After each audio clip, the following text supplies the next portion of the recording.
This is a CW Spiral, a podcast run by two Barchies and a Bughead. We're your hosts, Sabrina Reed, Michael Patterson, and Reed Gaudens, bringing you history about the network, the latest news, and in-depth spoiler-filled discussions of some of our favorite shows on the CW. Welcome back to the CW Spiral podcast, and we have a very special episode because we're celebrating Arrow's 10th anniversary, which of course means that we have to once again say that Marvel TV owes its place to Arrow. We're living in the TV renaissance of superheroes, and we would not be here without the Arrowverse. I will stay on that hill for the rest of my life. It would not have happened, and I feel like now is the right time to celebrate Arrow. We don't know what the future holds for this universe, and it's wild to think it's been 10 years. So we'll get into it, but we've done a lot of talking about the future of the Arrowverse, but today I'm happy to celebrate its past. It's exciting. First, though, we do have to talk about some news, which this isn't exactly what we wanted in terms of Legends of Tomorrow holiday TV, but they are re-airing Beebo Saves Christmas on Wednesday, December 21st. So if you like that animated short, it's 30 minutes long, and you missed it when it aired last Christmas season, you get to watch it this Christmas season. Legends of Tomorrow fans, this is your moment. Tune into it, get those ratings high. Beebo Saves Christmas is a lot of fun. It's not exactly Arrowverse, but it is kind of. But I feel like it's a good thing to help celebrate the holidays, and it's like I said, everybody loves Beebo, so tune in, Legends fans. I remember when the news first broke, I told you guys, I was like, what if all the Legends fans tune in and the ratings are really high, and that makes a case for Legends to come back in some form? And now that we're talking about it, I'm thinking what if it backfires? everybody tunes in, the ratings are high, and the CW is oh, we'll just re-air this every year. Right? Or there's you know what they love? They love Beebo. So we should just do more Beebo holiday specials. Beebo meets Beebo animated series. This is what you get for putting them on the complete series box set. I mean, I don't know. It's still worth tuning in. You never know. Even if it does backfire, at least I don't know. Watch it. Watch it and be in their mentions. I mean, it's been months now, right? And the Save the Legends of Tomorrow campaign has been going pretty strong. Mm-hmm. It has, and it hasn't really kind of died off or anything. I don't know whether the CW is going to acknowledge it. They haven't yet, but I mean, they're still out here. They're still out here fighting. And I mean, if they tune into this, why not? May I propose a new hashtag for the airing of Beebo Saves Christmas? Oh, yes. Hashtag Beebo Saves Legends. We like that. I love that. Yeah. And not me being the ringleader of the Save Legends movement now. You will get credited in every tweet. Yes. Oh, we have to tweet that soon. That's genius. Yes. Okay. But speaking of the Arrowverse and its ending, even though we're gonna celebrate it with our Arrowpod, we are in this really weird Nexstar era with the CW where ratings mean everything. And so you would think that Nexstar and wouldn't get into a dispute with Verizon Fios and then that distribution agreement would expire before they can come to some type of, I guess, compromise, but that wasn't the case. So now nearly 3 million people, nearly 3 million Verizon Fios subscribers don't have the CW anymore. The channel is just gone. It's unimaginable. What's going on? The beginning of this era feels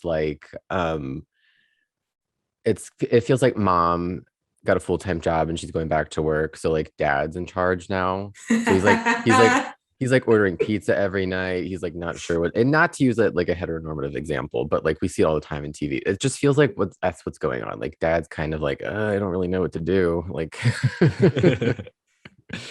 It's just such a mess. In such an era where they say ratings are important on the night, we have the higher ups have created a very scenario where ratings can't matter on the night because people can't tune in. They're trying to get the ratings up, and this is the exact cause of why the ratings have already started to fall. You could not write this stuff. It's ridiculous. How have we found ourselves in this situation? It's I feel we're in the darkest timeline for the CW. There's just, I just can't possibly be happening right now after the new era got launched. I mean, we were already concerned and now we're even more concerned. Not necessarily for the shows. I feel like everyone would feel better if there was some indication of what Nexstar was looking for in terms of renewals, like how they would renew a show. So instead, everyone's kind of just panicking about ratings, which is why we've decided to create a new segment for our podcast called The Ratings Game, where we'll explain to you how this works and, learn along the way ourselves, because it just seems to be a tangled web of numbers. Minefield. Yeah.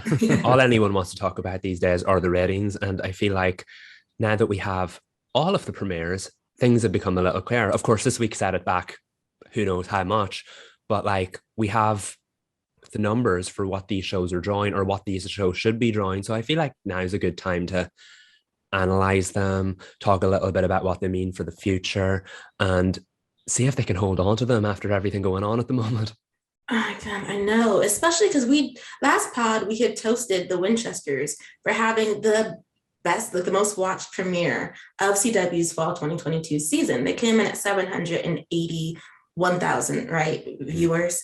Let's see, the episode 2 numbers came in, which happened after the whole people lost the ability to tune into the CW. So we're sitting at a not so pretty 460,000 views for the Winchesters, which of course has started a bit of a panic. Yeah, like it's such a contrast, and like it's found itself right where most of these shows are averaging at. Most of these veteran shows, that's where no show wants to find itself after just 2 episodes. And again, it feels like we're like kind of like shading the Winchesters here. This is by no means a shade on the Winchesters. Its numbers should not be there. Its numbers wouldn't be there if this wasn't the situation. And it's one thing to make an assumption like that, but you can see as the ratings come out this week, there is a downward trend, and particularly the bigger shows are being hit the hardest, because when you have a bigger audience, you have more to lose, and that's exactly what's happening with the Winchesters.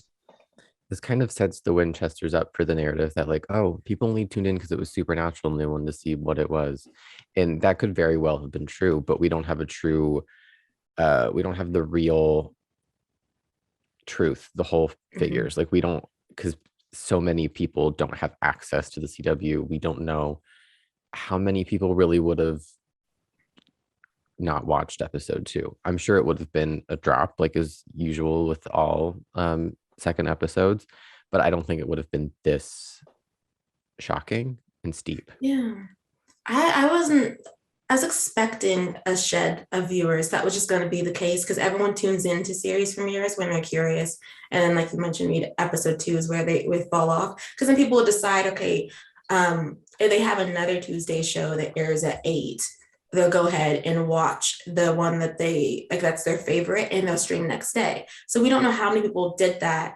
and unaware that of the Verizon issue. And we don't know how those numbers are going to look once the streaming gets added to it, or in the +3 and the +7. Hopefully it like climbs its way back up to a number that would seem reasonable for because a 300K drop just isn't, that's not it. It even hit Walker, right? Not yet. I mean, Walker did go down, which was unexpected in some ways, but because Walker will feel it this week, because last week the deal ended on Friday. Yeah, Friday, October 14th at midnight, which is why some people went to bed secure. And then like tried to turn the CW on the following morning and nothing came on for them. Just a lovely sign saying Verizon no longer has it. But it did affect All-American and All-American Homecoming. All-American's premiere was 450,000 and their episode 2 was 410,000. And then All-American Homecoming's premiere was 350,000 and their episode 2 was 270,000. All-American balanced out more, but that's not surprising since it's season 5 for them. And All-American Homecoming isn't necessarily still trying to find its audience because they're in season 2, but this did not help matters. No, and I think that's the case of those shows have smaller audiences compared to some of the other shows on the network. So on one hand, you see how it didn't affect All American as much as some of the other shows. But on the other hand, I said the shows with the biggest audiences have the most to lose. I also dare say the show with the smallest audiences have the most to lose here as well, because yes, it means less people will tune out, but it's a bigger fraction of their audience. So while you see something like with All American Homecoming, it suffered a bit of a steep drop. The same with Professionals. And maybe looking at those stats on first glance, you might say, oh, its Professionals went from 300 and something thousand down to 200 and something thousand. That's not as big a drop as, like, say, the Winchesters did. And that's very true, but it's nearly as big a fraction because Professionals and All American Homecoming are watched by less people. So a smaller amount of numbers or viewers that they lose will be just as big of a fraction because their audiences aren't that big all in all. So I feel like both the big shows may have more to lose here technically, but the smaller watch shows have arguably just as much, if not more, to lose because they rely on those numbers. And the fact that it's a trend across all shows, top, middle, bottom, it shows that it is affecting all of the shows at this point. So which means no amount of promo can fix that. I know we're talking about CW here and they don't exactly promo, but if they did, nothing, I don't know, I see how they could fix that, if you know what I mean. Mm-hmm. It's concerning in the sense that, like, we will have to wait a few days after a show premieres a new episode to really find out what, not necessarily its true figures, but something close to their true figures. And that's sort of when we'll start realizing, okay, which shows do people even next day stream? Like, because there's going to be an issue for shows where if someone doesn't watch it live, and they just don't watch it live, and then they don't stream it next day either, they'll just catch up the following week, which is going to be a problem for some of the audience. And then you have the issue of the Winchesters are put in such an unfair position. Really, all the shows that premiered, like what was that premiered last week, are in a terrible position because they haven't had enough time to build up the audience for the season. Everybody else is Stargirl's ahead of the pack because she's been on for a while. And then everybody else is about 2 to 3 episodes into their seasons. So they're cementing in the way that, like, the Winchesters, All American, and All American Homecoming Professionals didn't get to do yet. That's the thing. These shows we don't know what their audiences look like. Stargirl is the exception because it was a veteran series and it's on its 3rd season and it had like 4 weeks before the rest of the shows joined it. And it's holding its own, all the things are considered. It went down a bit, but it brought itself back up. We'll see how the Verizon issue impacts Stargirl now. Hold your thoughts on that. But all in all, you're right. The Winchesters and Walker Independents haven't had a chance to establish an audience because you have the premiere bump, but then before we even get to week 2, week 3, week 4, now they've had this issue perhaps undercut them. So we don't know what a general audience might look like. Of course, streaming numbers might tick that up, but now all of a sudden it feels like we're talking about CW years ago where streaming matters more than on the night viewers. And if we've learned anything about Nexstar, was it not supposed to be the opposite, that on the night viewership is the most important thing? It feels like we're 1 step forward, if you can call that forward, and 2 steps back. What timeline are we living in? The darkest one, the darkest timeline. I blame Barry Allen. So based on where we are now with what we have, what do we think of the ratings? Like, what's the takeaway so far? Personally, I think that Stargirl may fare better than everybody else. At the moment, they're the only CW fandom with an active renewal campaign. Mm-hmm. Which means that they are putting information out, at least like online across the web, so that fan base knows what to do in this situation. Everybody else is playing catch up because this was not the time for their renewal campaigns. And so they might have to get into that mindset where, like, if you don't watch on the night, please just leave your TV on. Like, or if you try to watch on the night, if you can, stream immediately next day. If you can't, I think everyone's kind of gonna have to rally the troops in a way. At this point, I feel like it would be weird for Nexstar to penalize any show. Like, we shouldn't walk away from this with a Tom Swift situation where something gets canceled after 4 episodes when you're in the middle of a dispute with the television provider. Like, that should not be happening. And I think that's the most frustrating thing even about this conversation, because like when we came up with this idea after all the premieres, it was like a positive thing. It was like, look at all those numbers on the CW. We haven't seen that recently, but the whole like status and basis of this conversation has changed ever since the Nexstar dispute became, or the Nexstar and Verizon dispute became such a conversation. And I am glad that people are talking about it so that they know that's the explanation for the ratings drop. But like, things were good. Shows were good. The Winchesters at Walker Independence were in very good places. These were among the highest watched, the most watched broadcasts of the whole season thus far. And they probably would have remained that way unless something had like an alien second week bounce. But we were in a very good place. So I feel like the next few weeks, I want to say they won't be pivotal, but we don't really know what kind of fraction of audiences will be tuning in going forward. Things were in an excellent place last week, but this is kind of completely upended it. So don't worry about your show just because of what's going on at the moment, because at the end of the day, it's impacting every show. But I know the Stargirl fans were out there. They were panicking that it was no longer the most watched show on the network. But that happens when you have new shows show up. The series premieres are always going to be the more watched programs, especially when they're spun off of huge franchises. But like Stargirl was holding it. Stargirl was the most watched show on the network when it was the only original full of acquisitions. It stayed in the top 3 and 4 even when the new show showed up. And then last week it had that huge 100,000K or 100K bounce. So yes, I do feel like this Verizon issue might impact it going forward, but just remember that it's impacting every show. And then I think of all the shows we've seen so far, Stargirl is the one that has managed to hold its own the best, and that was with little to no promo. So keep the faith, that more importantly, keep tuning into that show and all of your favorite shows. Mm-hmm. I'm choosing to be optimistic. I'm not worried. Specifically about the Winchesters and Walker Independence, because I'm of the mind that it's bad business to start this new era, have 2 shows that are so seemingly big, and then just canceling them, because I don't think it's a good strategy. Personally, this is my thought. I don't think it's a good strategy to keep ordering shows, developing them, airing them, and canceling them after one season and trying new things, because that just muddles your brand and it destroys brand loyalty. The consumers get exhausted. It's just not, if they want to help increase their viewership, they need to bet on the shows that they have and not cancel them. I'm sure we're going to see cancellations. I'm not going to predict which shows those are going to be, because I mean, we don't have enough material.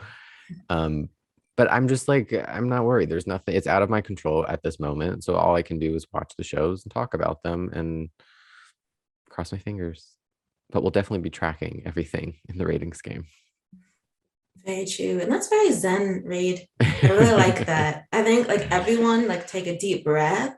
Yeah, like we're only like 2 weeks into the Winchesters. I know there's like slight panic, but like we can do this. It'll be okay, I think.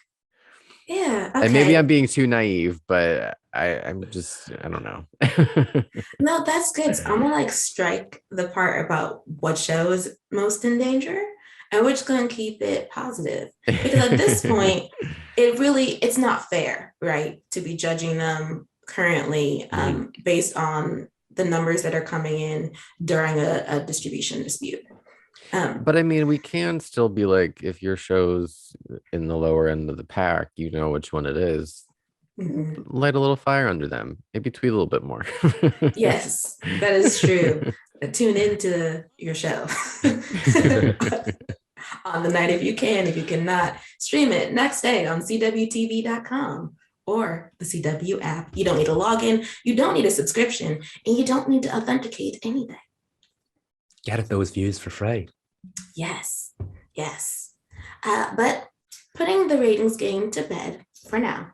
It'll be back next week. Arrow, starting with Arrow history. Michael, you have the floor. Oh, thank you. Before we start, I'm closing my blinds. It's too bright. Right. Well, it fits the mood though, because it does, but you can't see me, and that's the problem. Right, yeah. 10th anniversary of Arrow. First of all, that makes me feel incredibly old. I don't like it. But second of all, how did we get here? I mean, like, if you cast yourself back to 2012, what did the superhero TV landscape look like? You had Smallville had just wrapped up by all of a year, and I feel like we're going to do a lot of crediting Arrow in this episode, but I feel like you can't credit that movement without crediting Smallville, because I think it was the show that kind of bridged the gap that gave us this superhero era we're in right now. And how did it do it? Well, it started as a teen drama. Um, Smallville debuted at a time when teen dramas were huge, but by the end of its 10 season run, it was a fully blown superhero show, just without the costumes, with the exception of the Green Arrow, who did have a costume. The irony, but that evolution, I think, allowed the TV landscape to evolve with it. So you had a teen drama in season one and a superhero show in season 10. And I don't think without that kind of like growth, the era around it or the television landscape around it would have grown in the way it did, because superheroes never really worked on TV unless you talk about the 66 Batman series, the 75 Linda Carter Wonder Woman series. You never really had that iconic superhero series outside of those two. They tried it a lot in the 90s and it didn't work. They tried it a lot in the early 2000s and it didn't work. But Smallville was the one that changed the game. So when it ended, you were like, where do we go from here? And I think because Oliver Queen was so popular in Smallville, that opened up the gates for them to say, let's give the Green Arrow his own show. But instead of making it a spin-off of Smallville, they decided to start from scratch. And this was a very, very realistic post-Dark Knight kind of landscape where everybody wanted dark and gritty superhero shows. And Arrow certainly fell victim to that, because when it started, this show was nothing like the Green Arrow in the comic books. It was nothing like the Green Arrow that you saw in Smallville. A lot of people said this Oliver Queen was essentially just Bruce Wayne with Oliver Queen's backstory. And I see the comparison. It's very hard to get away from that. Arrow did go out of its way to change things as it went on. But I dare say that it got it so right when it stayed dark. It probably should have stayed dark throughout its whole run. But that's just down to personal taste. But yeah, before we get into it, I just wanted to take this like opportunity to celebrate Arrow, because this has been such an awful year for the Arrowverse. I think with the end of the Flash next year, that's it. This could be it forever. We had the Just As You conversation last week or the week before about how it's not the show we thought it was going to be. So it just feels like the Arrowverse could be on its way out. But before it goes out, let's take ourselves back to the beginning and celebrate it a little bit. So I talked a little bit about superhero TV back in 2012.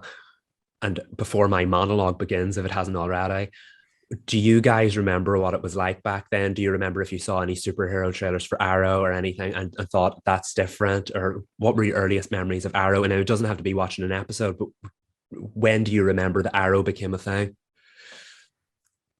So for me, this is funny because it has a soap opera connection. So I knew Arrow was happening because Jacqueline McInnes Wood, who plays Steffi Forrester on Bold and the Beautiful, I think she played a character in the pilot. It's escaping me what character it was. I want to say that it was like his sister or something. And so I was like, oh, Arrow is happening. And that was the end of my Arrow journey until the Flash appeared. I'd seen the trailers and it was very much giving Bruce Wayne. And I was like, I can only do one broody superhero. I'm so sorry, Oliver, more power to you. And I gave it up to the CW. I was like, I hope you people tune in. And that was the end of me. I honestly can't remember like that time specifically. I'm trying to go back because when you said that Smallville had only been off for like a year, I was like, I didn't realize that it was so close together. I didn't even realize Smallville was on. I knew it was on for 10 years, but holy crap, 2011. I don't remember. I know I was so excited about Arrow, which is unlike me. But I don't know why. I don't know if I watched the trailer. It was definitely the marketing. Like the poster, they had Stephen Amell on that poster, like the season 1 poster of Smallville. And it was like, okay, you got me. I will tune in. But I don't know if I lasted long in the show. Not to any fault of the show. Just at that time, I would watch shows and then fall off of them for whatever reason. But yeah, I can't remember like any trailers or whatever, but I remember everyone talking about the show like, this is so good. And it was such a different conversation about a CW show. And I remember that being really exciting. It really was. It was a very exciting time for like the evolution of superheroes, but you never kind of saw that kind of thing on TV, because anytime they tried to do superheroes on TV, it ended up a little bit corny. So the fact that we saw a TV series modeled after a movie franchise, now of course the Arrow's budget was nowhere near the budget of the Dark Knight movies, that was never going to happen, but the fact that you managed to get that kind of realism, and yes, I agree, they did very much market it like Smallville with all the like shirtless photo suits at the start, but it very much changed as it went on. but it's wild to think about and hear how you guys like got connected to Arrow in the first place. Who would have thought like a decade later we'd be all sitting here like going crazy over Superman and Lois? And like that journey probably never would have happened without Arrow kicking things off at the start.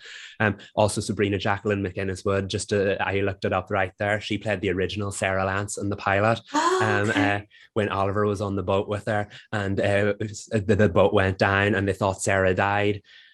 That was before they knew Sarah was going to become a character. And of course, then they recast the character later on with Katie Lotz, who went on to lead Legends of Tomorrow. Wow, what a journey. Um, but yeah, it's weird to look back now because Arrow, for anyone unfamiliar, although have you been living under a rock for a decade? It was about Oliver Queen. His ship went down. He was a playboy billionaire who not a good person. His ship went down when he was cheating on his girlfriend with her sister.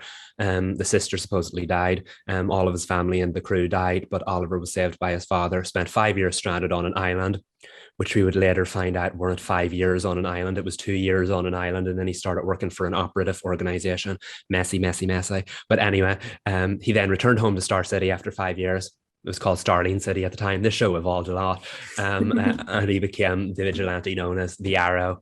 He killed people, but it was a really, really good, it was an excellent first season, basically. Were you going to say something, Reed? Yeah, didn't his dad leave him like a book, like a little black That's book it, of, like, yeah. people to get? Yeah. I And then love like the every concept. episode he would like scratch it off. Yeah, I love that concept because it made it very non-superhero like. And his father had done a lot of awful things, so it was Oliver's mission now that he'd been given the second chance to right those wrongs. And so he would go after all the people that his father had in the book and struck them off one by one after he killed them.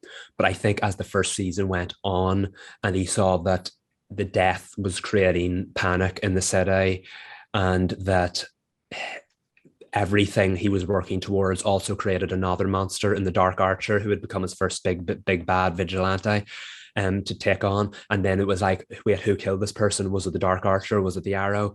So basically Oliver, as he learned a lot about himself as he went on throughout the first season, he figured out that he didn't have to kill everyone.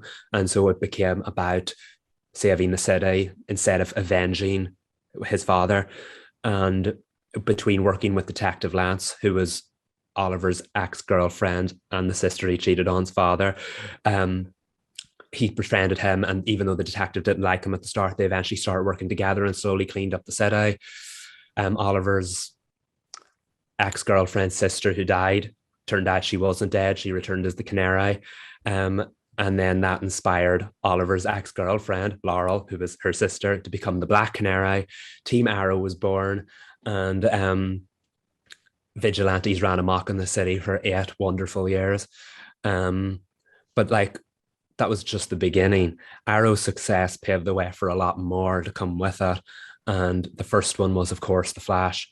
Barry Allen was introduced in Arrow's second season, and he was supposed to star in a backdoor pilot, but the character was so popular, they did away with that plan. Episode 20 of season 2 was supposed to be a backdoor pilot, but they did away with that plan and decided to just give The Flash his own pilot, and it was ordered straight to series. It was a resounding success. And the funny thing about The Flash is it became a far bigger success than Arrow, and that was just simply down to the fact that The Flash was a much more well-known superhero than the Green Arrow was. So I believe Arrow's pilot got like 3.5 million or something like that, and The Flash's pilot got 4 million, I think. So it's just The Flash set such a high standard. I think it was the second most watched episode on the CW ever, behind the pilot of The Vampire Diaries. So like you think of all those names, and that highlights just how the CW was changing, because this network, known for its teen dramas, its supernatural dramas, had bred this kind of new, unique superhero show, and then went on to spawn an even more successful one. And like, you can't talk about the Arrowverse without talking about the Flash, because like here we are now in the final year of the Arrowverse, and it's going to end just because the Flash is ending. I think that highlights how big a success the Flash was. Not to take anything away from Arrow, it paved the way for it. But like, the movement Arrow started and then the Flash started was showing that superheroes could work on TV. That kind of inspired other networks to do the same thing, which is where CBS and Supergirl came along. Now, Supergirl was a unique situation because it was still produced by the Arrowverse creative team. It was just on a different network. Looking back now, it sounds like such a bizarre thing because I don't even know why they bothered doing that in the first place. But Supergirl was probably arguably the biggest success superhero TV has ever seen because the pilot was watched by 13 million people.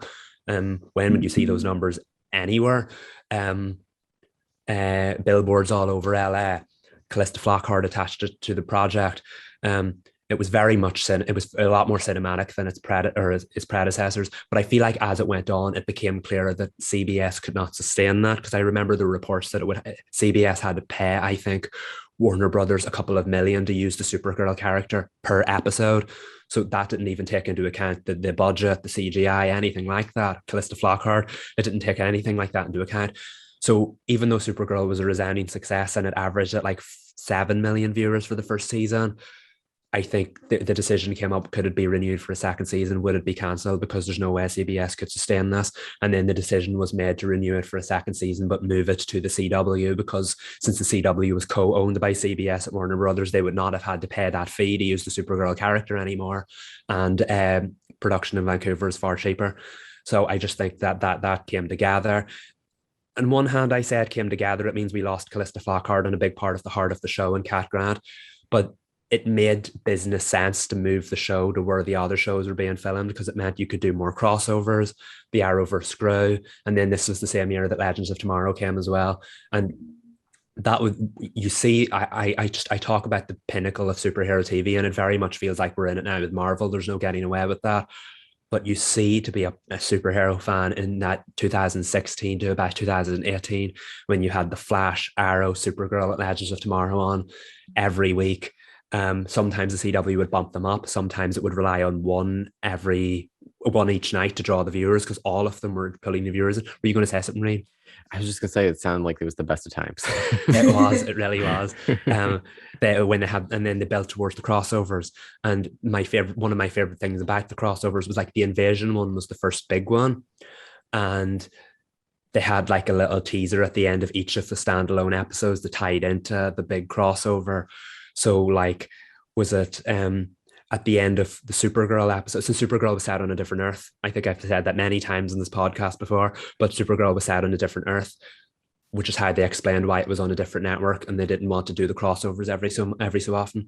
But CW stayed true to that for a long time. They had it set on a different Earth. So at the end of the Supergirl episode, Barry and Cisco popped out of the wormhole and was like, Kara, we need your help. And she was like, what are we up against? At the end of Legends of Tomorrow, when they were in like the 1900s or whatever, Sarah stormed down to the rest of the Legends. It was like, right, we need you guys to stop rowing out because our friends back in 2016, they need our help, and then walked a big epic finale. So they had a great way of like teasing the crossovers. And then, of course, you had the crossovers, which just drew millions of viewers in. They were the most watched broadcasts across the CW for the whole season. There was no getting away from that. They were huge. And like, I'm sure it was interesting for fans of one of the shows trying to tune into the crossover episodes and understand all of them. But like, they were like mini movies every week or every year. And it was like watching a movie on a small screen. It was so unheard of. And the fact that they managed to sustain that annually right up until Crisis on Infinite Earths in 2020 when it ended, it's just insane. And I can't put into words enough how much I just love tuning into those every night of the week. I said CW used to double them up. So sometimes it was a double bill. Sometimes they just put one on each night so they could rely on those viewers because all of the shows drew large audiences. And the funny thing is, even those shows like the B shows like Legends, which was always considered a B spinoff, it got to the stage where it was so popular that it was drawing more viewers than Arrow as Arrow started running out of steam halfway through its run. So it was just, this whole universe was just, there was no getting away from just how popular it was. Feels weird to say now looking back, but like, it's hard to imagine a world where that didn't happen. We said we'd credit Arrowverse or superhero and DC TV for starting this wave of Marvel shows, even when you look at it. But like, I can't imagine how it would have happened without those shows. And I do have to give credit to the CW for being the ones to do it because CBS tried it with Supergirl. And while I do agree that that was the best quality season, they could not sustain that. Then you had the likes of Agent Carter and Agents of S.H.I.E.L.D. on ABC. that network chose not to sustain them either. The excellent Agent Carter was cancelled after 2 seasons, and Agents of S.H.I.E.L.D., although it ran for 7 seasons, was very much running on fumes by the end of it. The show, which had was 11 million tuning into it in its first season, ended with 2 million tuning into the final season. So not even Marvel could sustain network TV, and yet DC managed to do it because the CW was just this little hub for superhero TV, which is why it's funny that now we're in such an era about ratings that the network didn't care about ratings back then because they knew they were producing these shows to become global phenomenons, and that's exactly what they did. It's a shame looking back now that those shows were among some of the ones that get cancelled, because obviously you had Batwoman, which came later, Black Lightning, which came later. Black Lightning ended prematurely, Batwoman was cancelled, and then Legends was cancelled. And you think all of it was down to ratings, even though this network didn't care about ratings. This universe was which was what was drawing the most viewers each week. It's just sad to see how things have pivoted over time, if you know what I mean. Yeah, but again, it's so easy to talk about this and go down the negative route because of what we've been through the last year. But yeah, I kind of just wanted to look back at Arrow and just credit it, because nobody has been posted more angry tweets about the show than I have. It has been very frustrating throughout its run, but it's also been probably the most, arguably, dare I say, the most pivotal show of the last 10 years, because we will talk about The Flash, we'll talk about the Marvel shows for decades to come, but none of it would have been possible without Arrow.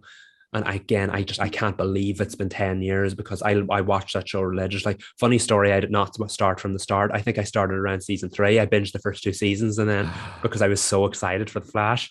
Michael, you fraud. What can I say? Can we delete that?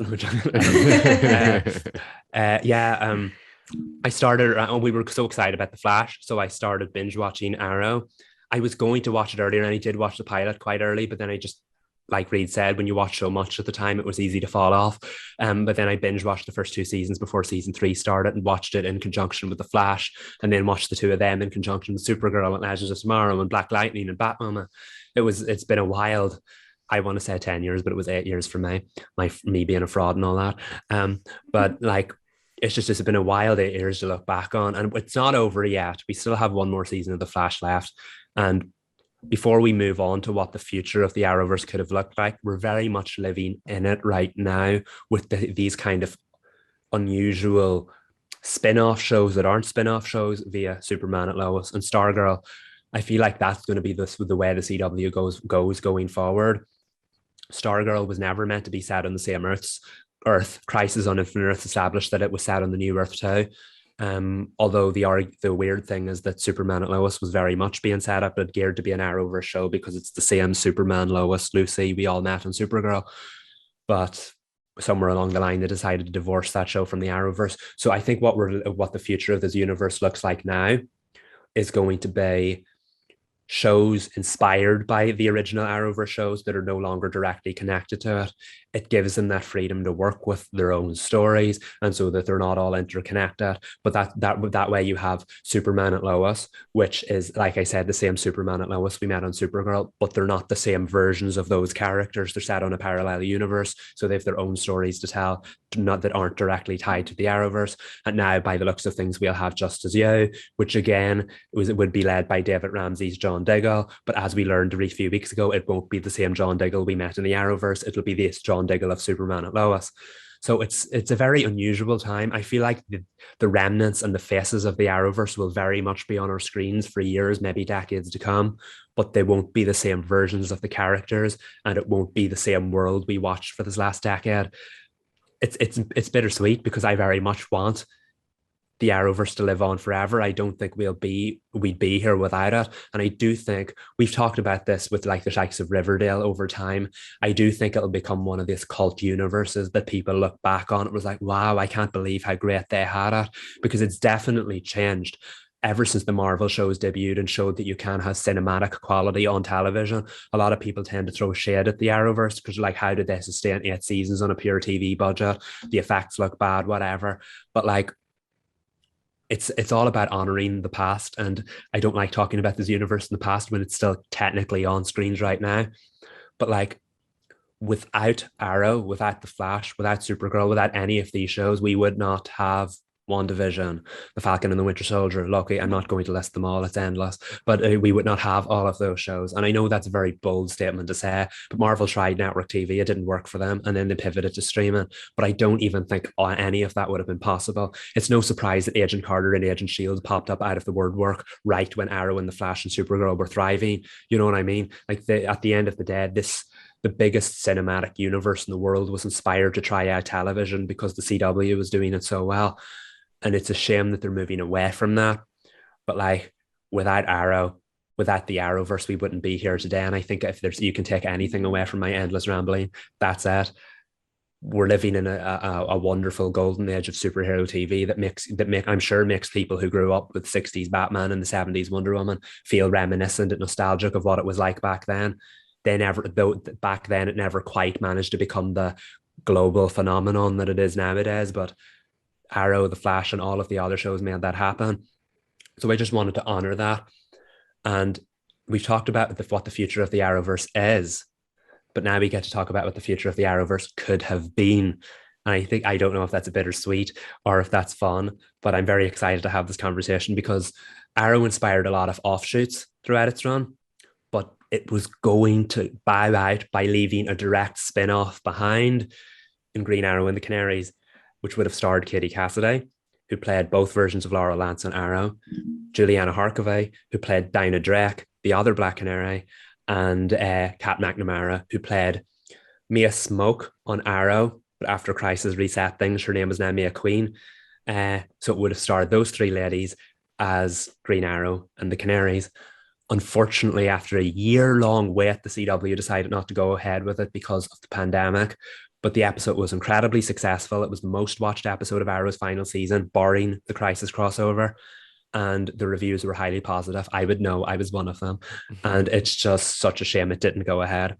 But we can't talk about Arrow. We can't talk about Green Arrow and the Canaries without you expecting me to recommend that episode as the one that my besties would watch. Yes, I forced them to watch it. So I'm so excited for this conversation. What did you guys think of Green Arrow and the Canaries? Reed, you go first because I've seen the episode, so I want to know what you thought. It was so much fun. I really liked it. I can't believe that they didn't pick it up. Like it's shocking to me. I have a ton of questions which I will save for later because we will literally be here all day because it like gets into like continuity and like because I don't know anything that happened before that. But I loved Kat McNamara. She was so good. I think the three of them were just some of the writing was a little bit like they're trying a little bit too hard because it was like a backdoor pilot, but it was so endearing and like I could see the whole vision. I could see 6 seasons. I could see it all, but I don't know that I would have me now would definitely watch it, but like me a couple years ago probably wouldn't have because it's so deeply ingrained in the Arrowverse and that requires some knowledge of the other shows. So I probably wouldn't have watched it. And I don't mean that in like a bad way. I just mean that in a realistic way. But I had so much fun watching the episode. They were all so good. They were. So this is my second time watching the episode, and it was a reminder that the CW really let a gem go. It's got to be like the strongest pilot I've seen for a spinoff that is that deeply rooted in the lore of the universe it's a part of. And I was like, I mean, I couldn't remember everything that happened, but it was intriguing to find out, like if you were a new person who tuned into, if Green Arrows and the Canaries had gotten picked up to be a new person, they'd be like, okay, how did this happen? What is this? There's really well in their archetypes. And of course, like wanting to figure out how Mia having her memories is going to affect her new life, especially just going to skip ahead, but with her fiance getting his memories back to trauma problems. Yeah, I feel like it definitely very much was rooted in the Arrow continuity. And for a bit of backstory, a tiny bit of backstory, I've talked way too much in this episode, but tiny bit of backstory, it was the original season 7 flashbacks told flash forwards told a very story of a very dark future. And long story short, when Oliver reset the timeline in Crisis, it changed everything. Everyone in the future was no longer miserable. They were so happy. Crime in Star City was no longer still a thing in 20 years from now. Everybody was still happy. So the Crisis upset and reset all of that, which is why you needed the 2 characters from the present in the Canaries to come forward and catch me up on everything, which is what happened in the past and in her previous life. Yeah, it was so much fun, and I agree. Rewatching, of course, there are some lines of dialogue done to catch people up on what's happening, or just to break things down. The one that stood out to me was when Laurel explained that Jean Johns was the Martian responsible for making them all remember who they were, and that Cisco then copied those powers and put them on a device. And then Dinah responded with, so a friend of Supergirl's has a power that a friend of the Flash was able to replicate via tech. And like, people do not talk like that, but it was very much just done so that anybody tuning in would understand who Cisco and Jean Jones were, and who the Flash and Supergirl were.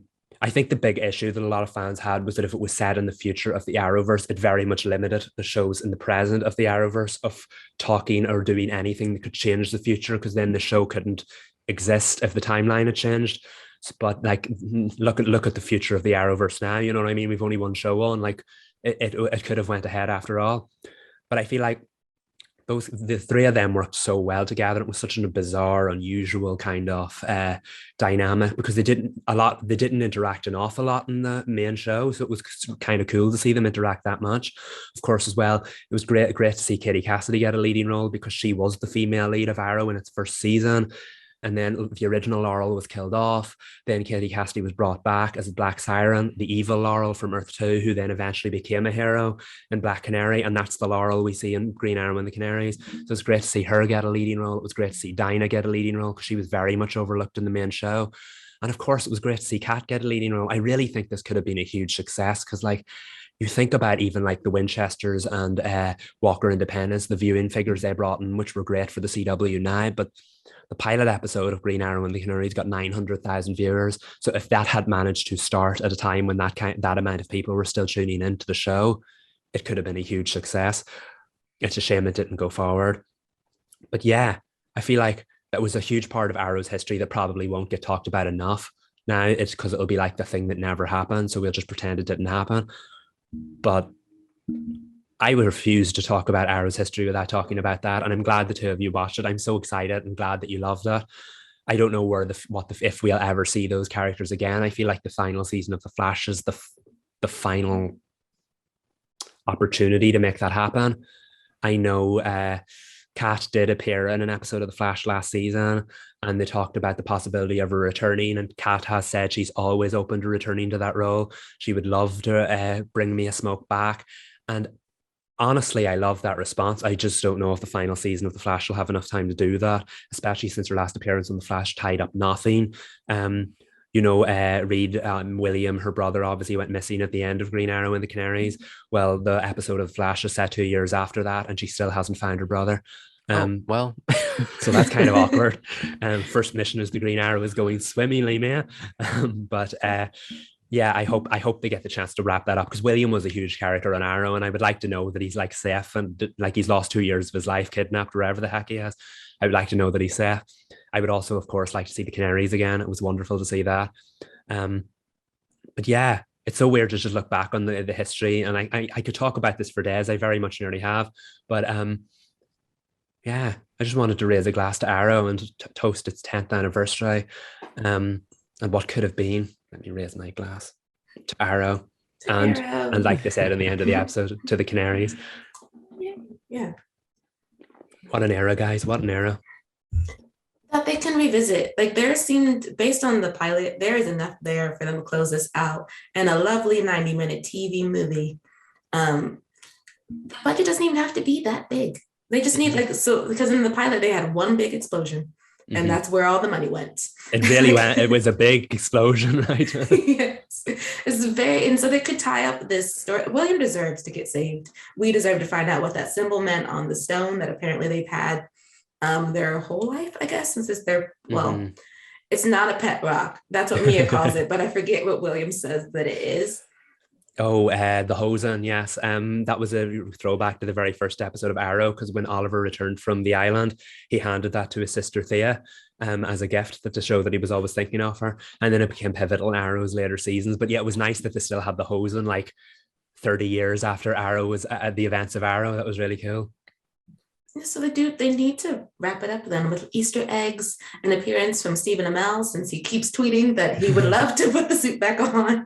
And then it would just be nice for CW to get into its TV movie era and exploit the fact that they have access to the Warner Brothers superhero roster, because DC stuff. So like, why not do that? Especially because the story has been left open like this, then they deserve to finish it. Without a doubt, especially since you can't sustain that kind of ratings all the time now. That's why a lot of these shows get cancelled, but people would absolutely tune in for a one night thing. Look how well the Waltons movie did. Like, expand your TV movie horizon outside of the Waltons, please. Yes, please. Even if it's holiday-esque, we'll take Thanksgiving in Star City. I will. But one point before we move on to what else we've been watching, I thought the opening sequence gave a Batman Beyond vibe, and I don't believe that's the time period in which Batman Beyond takes place, but they don't really have to do that much to give us that story. So like, if just like they could use Green Arrow in the Canaries episode as a means of like taking notes, open the book, jot some notes down, and someone pitch the script. Definitely. I got that as well. You saw it with the makeup that Laurel was wearing, the like neon lights of the city. They very much, if a superhero show is set in the future, it's always going for neon lights and like futuristic look. And this absolutely did that. I feel like it should have opened the doors for Batman Beyond, or even in like future episodes they could have referenced that. And that again just feels like another missed opportunity from the Arrowverse, because Batman Beyond's name came up once or twice in the conversations of potential spin-offs. Oh, what could have been? I'm not ready to let it go. It's been 10 years, and yet we could still do more. Just spin off some things. TV movies. Yes, TV movies. But speaking of spin-offs, The Winchesters, episode 2, was interesting. I did not like it as much as the premiere, but I think that has more to do with the handling of how they were talking about their parents than the entirety of the episode. Wait, expand on, I want to hear your thoughts about how they were handling the parents. I want to hear that. Okay, so I did not like the energy John was giving when he popped out that van in the beginning of the episode, when his mom really only wanted a phone call. I know they explain it at the end of the episode that he was actually projecting his anger at his father, at his mom, but she never once said that she didn't believe in him. She said, call me. and also don't show up at her garage covered in blood. He was like, it's not my blood. I'm like, John. Not the point. Yes. So I know he's a young man, and he's coming into his own, and he's been in a war zone, and he's not used to having to check in anymore. But you don't just disappear for a week, pop out, yell at your mom, pop back in the van, and disappear once again. Like, you just don't do that. Respect your mama. It was so mean. I know she gave as good as she got, but she was just standing there when he walked off on her, and like, you can't fault her for being concerned about him, especially when he turns up dressed like that with the blood all over him. Yeah, and the whole episode, it felt like taught him that lesson to respect her and to be more connected with her, because the monster came to him as his mom. So he's like fighting his mom while knowing it's not her, which that reveal was so good in the motel room. When he goes to hit her with the bar. But yeah, I'm glad he came to that realization. And to your point, Sabrina, I was kind of like not feeling this episode as much, but they really just like got right into the thick of like next mission, next, it like, I know Michael had said this one wasn't really like a rehash of the pilot, which I appreciated. But it did kind of give us the like monster of the week vibe, which I imagine that's how Supernatural sustained being on for 15 years. Yeah, it was very much, that reminded me very much of a Supernatural episode. And the funny thing is, that's the thing with Monster of the Week episodes. You're going to like some, you're going to like or not like others. And I really like the fact that this one, even though it was an odd one for episode 2, because it very much did feel like it just, as Reed said, got right into the thick of things. That zombie scene at the start was very, very intense. And like they were just like, after just like getting together and finding their groove as like a team, all of a sudden they're like battling zombies. Like this could have been the 6th episode for all we knew. It was very into it. And but the thing I like the most about it is because it made that decision, we got to spend more time with other characters as well. We also got to see like the team work together as a unit. And I know that made Mary act out very early on. You could see that she was going in that direction. You're like, Mary, come on now, listen to your team. But I get that she was trying to follow in her father's footsteps, and that made her a little bit blind as to what was going on around her. But then you had characters like Carlos who helped her course correct. I just think this was a better episode for the supporting characters, even if it was centered on very much on John and Mary and their parental issues. I think that allowed the supporting characters in Lata and Carlos to shine, and Ada as well. For sure. I think with Mary and her father, I think I'm more interested in that relationship because she knows him. Though I know last review, I was like, John needs to struggle about his dad more. And that's exactly what happened, except his mama took the brunt of that. But with Mary and Samuel, I did like that she immediately knows that her father wants her to find something. She's wrong about him wanting to be a part of his own mission. She just desperately wants to make sure that he's okay. But going to the commune was kind of fun, especially with how they introduced it with Carlos singing The Age of Aquarius, with Lotta providing off-key vocals and just not on the same line as him, which is great, which is why I love when he's like, this is a solo, and he goes on to finish it. But I do think I agree, Michael, that this was an episode that was very much like this, the supporting characters shined. And I like that Lotta, she's the one who's like most afraid to fight, but when she knows she's on the right path, she's not going to let anybody deter her, and not even Mary, because she was listening to Mary talk about how it wasn't the mimic, and she still was over there collecting flowers because she knew she knows more about like identifying these creatures, so she wasn't going to let Mary bulldoze over her. She was going to find the answer. Yeah, it's like book smart versus street smart. Mm-hmm. I also really loved in this episode all of the looks and connections between John and Mary. Really at the end, that look when they were all together, I was like, oh my God, Mary, are you in love yet? Because I am. And I have to give that up for Queen Danielle Ackles, because Sabrina told us Danielle was saying, I think it was the Comic-Con interviews, that she's the one like behind the scenes that's like, we need to remember this is a love story. And I very much got love story vibes in this episode, which I appreciated because it was so cute. I like that Danielle. Daniela, do I pronounce it Daniela or Daniela? Her last name. Danielle. That she's keeping everybody on track. Like, yes, all the fighting, all the stabbing, all the blood and gore and weird substances, but also love story. We need looks. We need like car rides in which he tries to be smooth and Mary's like, no. We need material for the fan cams. Yes, exactly. The looks they give each other are so sweet. They're very cute. And I liked how at the end of the episode, I didn't recognize that was Mary's car the first time I watched it. So like when he was like, I'm gonna fix it for my friend, and his mom fixed it for him, and then it's her car. I was like, oh, she's the friend. That's lovely. That's nice. Yeah, that scene when she shows up outside the garage and it's just John and Mary and Millie, and it was kind of like awkward, but it was like so sweet, her meeting her mother-in-law for the first time.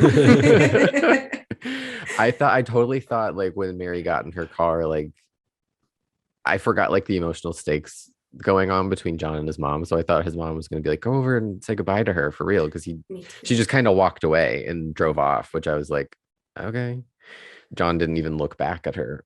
Not going to hold that against him. It was just something I picked up on. But I love that scene. It was so cute. She seemed so like, Mary seemed like so uncharacteristically shy and timid a little bit around Millie, which I was like, oh my God. All of the scenes I think between John and Mary were like real like palate cleansers for the episode, because like the first one in the van took place right after that like intense zombie scene where literally everybody was Mary was literally shouting at everybody and said we have to do things my way, it's my way or the highway basically. And then literally you cut and she's totally calm, totally relaxed around John. And then when she's angry in the woods, then she realizes that John's in trouble, literally switches on and runs to protect him. And then, like you said, at the end, after everything was done and dusted, she was still kind of timid around John and his mom. And I don't know, I think that's the one wonderful thing about their connection. It really, like, I don't want to say turns her into a different person, but she's not quite as like fiery around him. They have a lovely connection, and I think that's credit to Danielle for making that happen. I think that's what's going to carry their story through, because I have no doubt we'll have a lot of intense episodes, and she'll probably make a few mistakes along the way, as far as like finding a groove with her team. All of them will, I'm sure, but I just feel like she has such great connection with John right from the off, and I think that's going to be great to see going forward. There's such a vibe shift when they're alone together, and specifically alone together away apart from the group. That scene with Millie, it was like, I don't know, I saw them as a unit, as like a pair, even though they're just friends at the moment. It just felt so, I don't know how to explain it. It just felt so different. The vibe between them, like it felt like they were aware of the weight this moment can hold, kind of, or maybe that's just me projecting on it, but I don't know. When they got out of the van and it was just John and Mary and his mom there, it was kind of like, I was kind of breathless, because I knew like what this meant specifically for the fans too, of Mary meeting John's mom and everything. The vibe between them just being together separate from their friends was so endearing and cute and sweet, and I can't say it enough. It is really nice because, I mean, it could have been a moment where he introduced all his friends to his mom, but instead it's just Mary. And she's like in her hippie dress, and she's not like in her usual armor of like leather jeans. Like there's probably a dagger hidden in her shoe somewhere. Like she's as carefree as she would be if she was on the commune, but also really nervous. And I too, Reed, was waiting for him to like go. I thought they were going to leave the garage together. Since she was lingering, I was like, are you waiting for a goodbye, or is he supposed to be coming with you? I want him to go with you, but apparently we have a conversation with mom to finish. And I appreciated the conversation with Millie, but I was also like, can he get in the car with Mary too, though? Can we do both? I want another scene. But they are really sweet. And I like how observant Mary is, because once again, we got to look. Like when his mom was like, the only call I got was from Betty. And I was like, who's Betty? Yeah. And Lata wanted to know who was Betty as well. Carlos was too busy being upset that Mary was acting like Samuel to care about Betty. But I'm assuming we're going to circle back to Betty in episode 3. It was kind of like a name drop. And you know when there's a name drop, it has to go somewhere. It all means something. Yeah, I was surprised it was nothing in the end of the episode, but I think that obviously that was very much intentional. I do think we're going to go more into John's history, or as it goes on, and we'll find out more about that. But yeah, it was I like the way that like the rest of the team are like intrigued by that, but like Mary hasn't shown any interest in it yet. I maybe we'll get into that as it goes on, but yeah. I cannot say enough about how much I loved the 4 of them in this episode. It was really great. And I know you can be iffy on Monsters of the Week or whatever, but I just think that this episode was so good as far as establishing them as a unit. And they're all such wonderful characters and people. How do you feel about, I think it's Latunda, our Monster of the Week? Poison Ivy wannabe. Yes, she fit very much into the narrative of the episode. And then when I watched the screener, I was like, I'm hoping the special effects are better once the episode airs. And the vines were better. But they did go, it is interesting that the show is leaning heavily into like the makeup of creating monsters on their show. It is very reminiscent of late 90s, early 2000s monster creation on television. And I kind of like, even though it feels sort of not a part of this generation of TV, I kind of like it that that the monsters don't look like they would look if it was like a different television show. Like obviously they don't have Disney budget or like other network budget. They're working on CW budget, but It works. It works for the show. It really does. And I think that's like a love letter to Supernatural, because when Supernatural started, it wasn't in the CGI heavy era. They did do a lot of practical things back then. And I know, dare I say, it's even a love letter to shows like Buffy, which came before Supernatural, but it very much feels like part of that kind of like umbrella of when, around the time of when Supernatural started. So it's pretty cool that they're going that route. And I think that will, not everything needs CGI. And when you're on the CW, the CGI can look patchy from time to time. So it's sometimes it's nice to stick with practical. And I think that makes it a nice throwback. So is there anything else from the Winchesters that we want to critique, scream about, or are hoping for episode 3? I don't think so. I think we covered it. Awesome. Another good episode in the books. Cannot wait for, so episode 3 is Little Girl Lost. Oh wait, are you lost, little girl? It's something to do with being lost. But it looked from the promo, it looked very Mary heavy. So I am interested to see if we're going to be doing a little bit of psychological development with her to get into her emotions. I can't wait. I feel like Mary's such a great character, and I can't wait for them to get into that and explore her further. For sure, it's going to be fun. Speaking of fun, the Stargirl's fun, but was it fun this week, Michael? Very dark this week, very dark. I've said it many times. I will keep harping on about this. This is the first episode I have not seen via any screener. So last night was very much a like live watch for me, and it was very much at the halfway point now. This episode was less about the murder mystery, but also it's kind of like Nancy Drew in that it's still played a huge role in the background, even if this episode was less about it. It was called Infinity Inc. Part 1, and that's because of the characters it focused on. Last season, we met Green Lantern's daughter for the very first time. Jenny is her name. She was a recurring character last season, but she was searching for her brother throughout the whole season.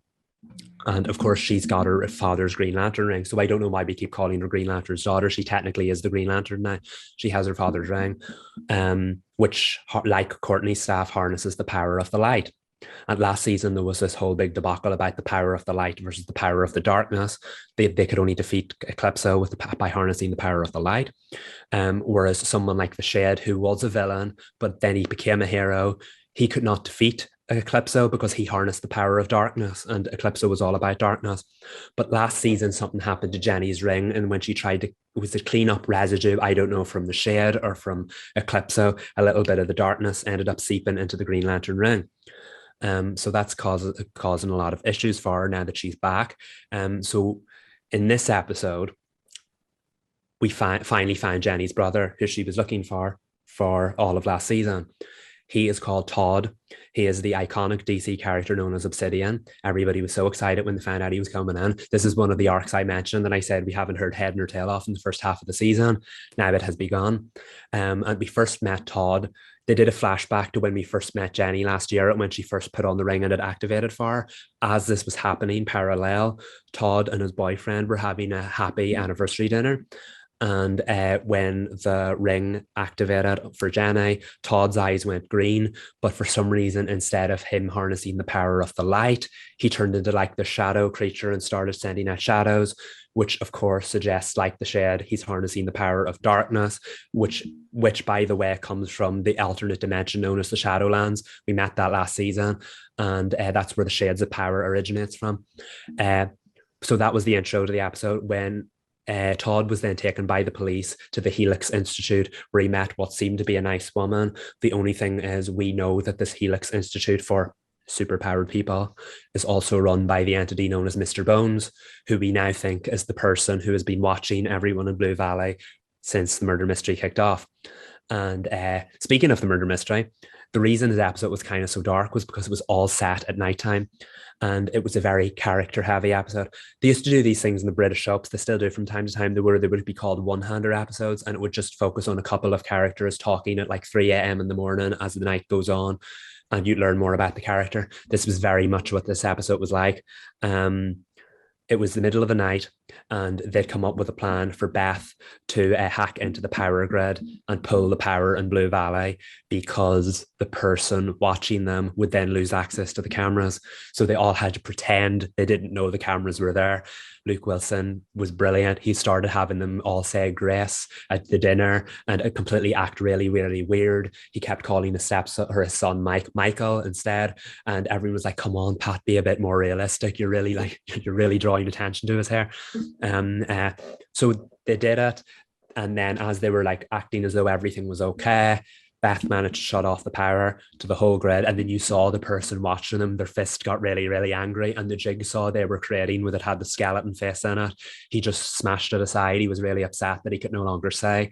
And then the rest of the episode was about them all purring off into like sections, so many sets of people, and all of them going and pulling the cameras while the power was out. So this person would not know that they knew basically when the power came back on, all the cameras would be gone.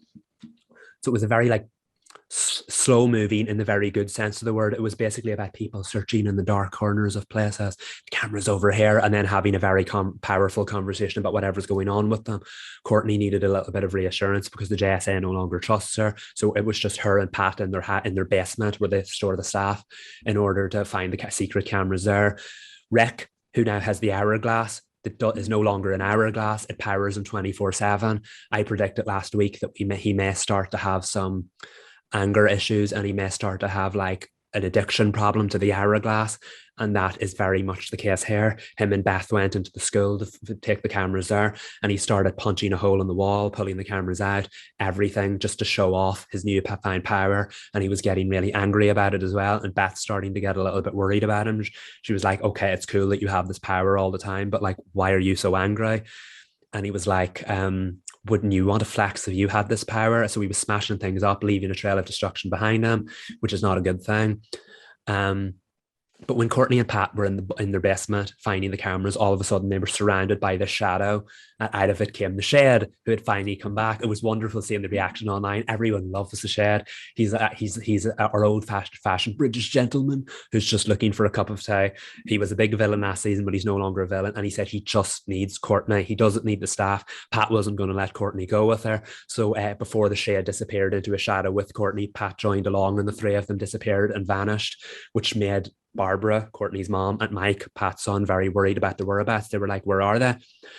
And the Shed brought them to underneath the Helix Institute where Jenny, Green Lantern's daughter, was.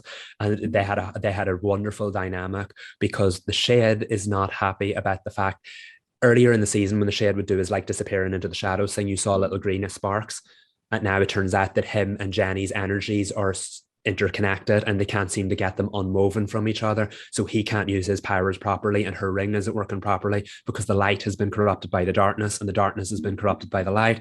But long story short, they figured out that they needed Courtney because she knows how to channel the power of the light. And they thought, well, if Courtney overcame Eclipso last season, maybe Courtney can help Jenny overcome the darkness that's buried in her ring and save both her and the Shed.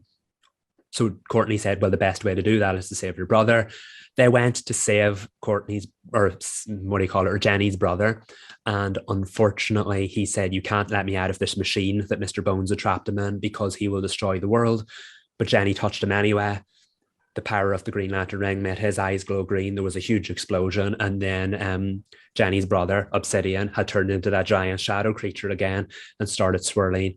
And the shadow came for Courtney, but Pat in the Shed stepped in its way. When at the end of the episode, they woke up, and Pat and the Shed were now trapped in the Shadowlands with no way of getting home, which is a terrible alternate dimension, which makes you see your worst fear over and over again. It's like basically looks like Blue Valley, but it's black and white. And Courtney was trapped there last season, and now Pat and the Shed are trapped there. And since the Shed's powers are weakened by the Green Lantern ring, he won't be able to get them out. So that's very much where things have left off. It was a very different episode. It was very dark. It was very heavy. It was very character driven. The atmosphere was incredible. It was so nice just to see so many character moments.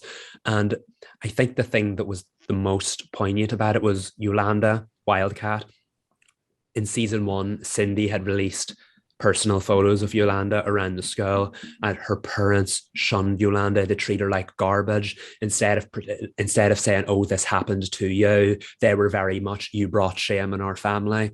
They're utter garbage, and they've made Yolanda's life a living hell. So now every time she sneaks out to be Wildcat, they're like, "Are you at Scene Boys? What are you doing?" And she was like, was actually working a shift at the diner because she works at the diner." But Yolanda's mom rang the diner and was like, "Oh, you're actually there this time because I've been ringing up all week and you haven't been there. What are you really up to?" And Yolanda's mother gave her an ultimatum that if she didn't give her phone to show her the messages she's been sending, she'd have to leave the house. So basically, Yolanda's parents kicked her out of her own house. Trash, utter trash. And in a really poignant moment, Yolanda went to Courtney's house. Now, Courtney and Pat are missing at the stage, but Yolanda went to Courtney's house and was like, "I know me and Courtney aren't talking at the moment, but basically you're the only family I've got." So Barbara gave her a hug, and of course they welcomed her in. So Yolanda's staying there now. So I feel like that was the most poignant moment of the episode, because Courtney and Yolanda are not on speaking terms. And yet she still saw her as more family than her own family. And that says an awful lot. Her parents are garbage. And I hope they find out that their daughter actually is a superhero and she's been protecting them from evil shadow demons for the last 2 years. I hope they find that out, because they deserve to know that after the way they've treated her. But yeah, this was a very different episode, very little, very light on the murder mystery, but very much heavy on finding out who is watching them. We don't know if it's Mr. Bones. He seems to be helping Obsidian at the Helix Institute, but at the same time, he's very angry that he can't watch people anymore. So I don't know what he's up to. There's an awful lot of uncertainty at the moment. And the one little thing, because I know we're all on Cindy watch, they said Cindy has left town. So I don't know what's going to happen. Remember, she was the one that made the JSA implode last week. Everyone knows now she's starting to develop lizard skin like her father. Nobody knows what's going to happen. But yeah, it was a very different episode. There's not as many murder mystery threads to pull on that we can usually get into, especially since Cindy's no longer there. But I feel like the next episode is Infinity Inc. Part 2. It's very much going to be the carry on from that. Stargirl always does a part 1 and part 2 midway through its season. So I feel like this will be the more character driven stuff before we get back to the murder mystery after that. But yeah, I really enjoyed it. It was very nice going into this episode not knowing what to expect. And I see why this was the one that they didn't send through, because it's very much its own contained story. And I can't wait to see where it goes next week. It sounded heavy, but also very good. And a really nice introduction for Jenny and Todd for this part of the story. I do wonder though if Cindy will be back, or if it's going to be one of those ones where like she's gone for like the majority of the back half of the season. She's back in the finale. Yeah. I feel like it could go one of two ways, and then A, she'll come back to prove herself at the end and help the JSA defeat whoever the bad guy is, or B, there'll be another character-centric episode where someone goes to track her down, maybe Courtney and Yolanda or something, and goes to track her down and says they're sorry for the way they've behaved and they understand and they want to help her. I feel like it could go one of either way, but I can't wait for her to come back, because I will say the one downside to this episode is she has such a like presence about her, and that was definitely missing in this episode, so I can't wait for her to return. So hopefully she comes running back. Because she's gonna have to solve the dragon skin thing anyway, and unless she's just gonna adapt to it, and this is just what her skin looks like now. Yeah, she's gonna bring chaos with her one way or another, and I honestly, we're counting down the days until it happens. It's what she does. Everyone should just accept it by now, as long as it's chaos for good. Yeah, not chaos for evil. Love Cindy for who she is. Yes. Before we move on, though, Reed, I forgot we were going to do an All American Homecoming season 2. Episode 2, drive-by. You still down for it? If you want to. I feel like we have a lot to get to in Wendy and Nancy. So if you want to do it quick, I guess we can.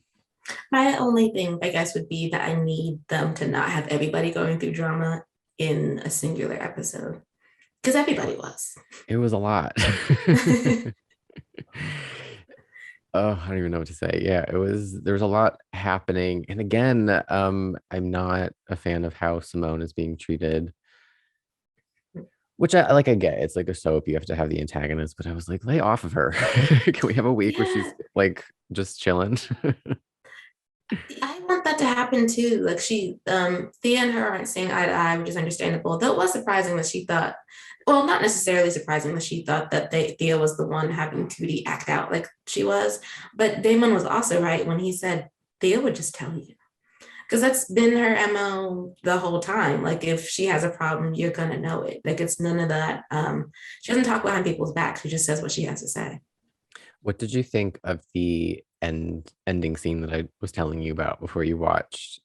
I thought it was not necessary. It really could have just rolled up to be like, how did it go, girl? Did you get into the program? Because that it felt like there was a piece missing, like there was a part of Keisha's plot for the episode that would have triggered a moment like that. Because I mean, it was like I don't even know if a teacher can actually just disenroll you from the class that you were supposed to be in without you being informed, so she can make room for somebody else. But that was a whole other thing.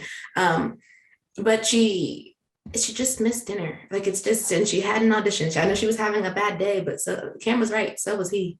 And everything worked out for Cam. And we were not out there like we bought the dinner and like we're gonna have this thing where we each say one word to you as we go down the line. It was cute, but super corny. Yeah, I'll leave it at that.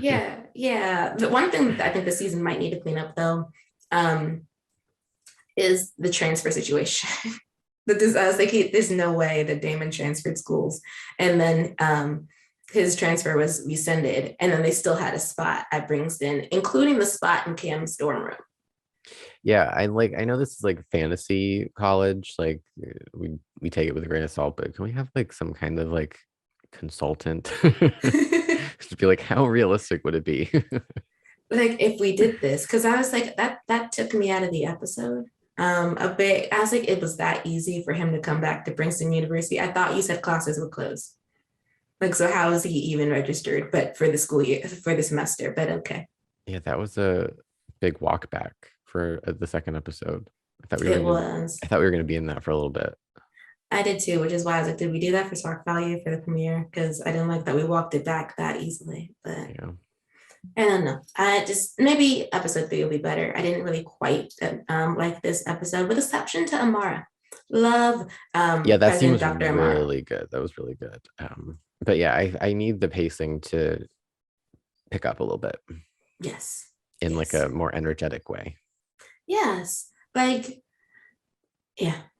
Classes, sports. I don't even really know how to I just need them to this college drama to be, one, slightly more realistic, 2, for the drama to not be everybody going through drama, and 3, for us to, I really need them to get to their sports seasons. Like we need to get there because we're in season 2 now and the stakes need to be higher. Right now we keep having the same stakes. So that's what I would appreciate. But to leave current day, to go back to the 1870s and hop on our horses with Horton and Callahan, I liked episode 3, Blood and Whiskey.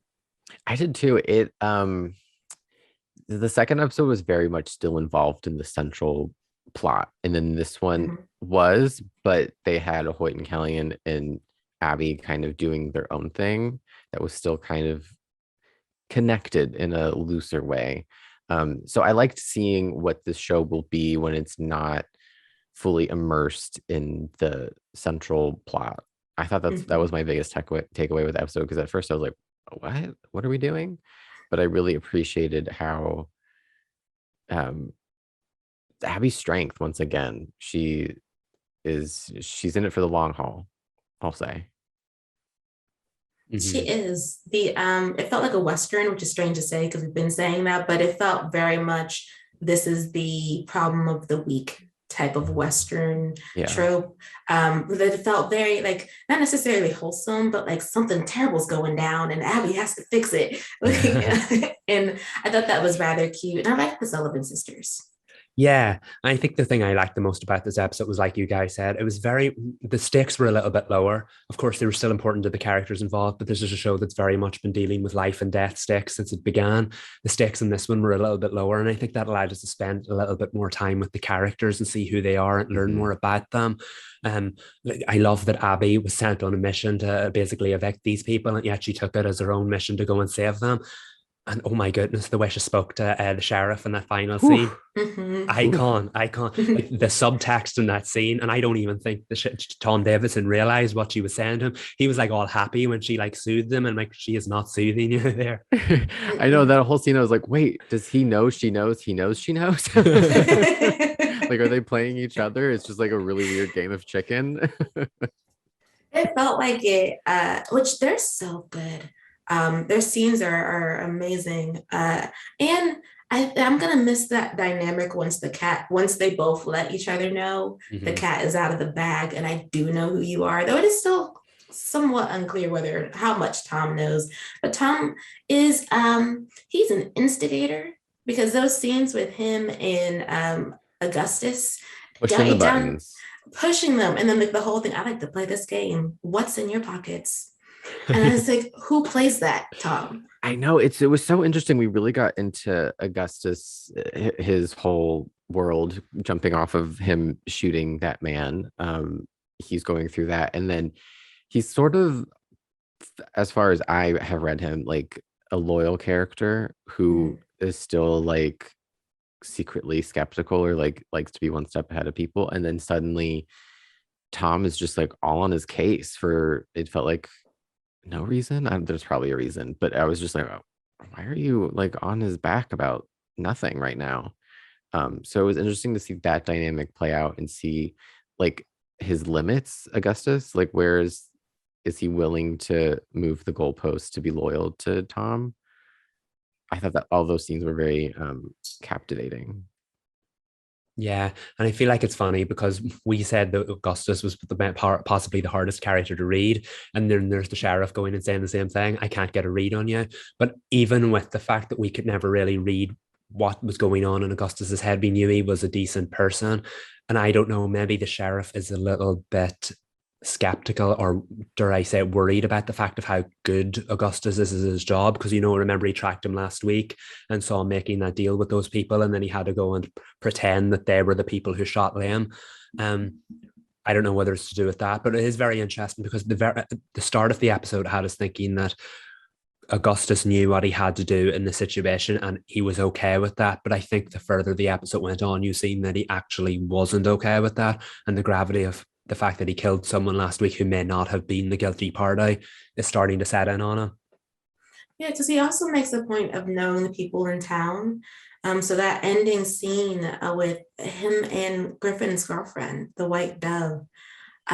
Well, first, when Augustus carried himself to the doorway, I was like, I just don't know if you should be the one to give it to her, but okay. Mm-hmm. So, like, when she, of course, had a negative reaction to him, his surprise in that moment was interesting because it shifted his idea of how he saw himself and that action. And because in his mind, he did what he was supposed to do. He had a runaway prisoner, and he was not on a horse and could not catch him down, so he shot him.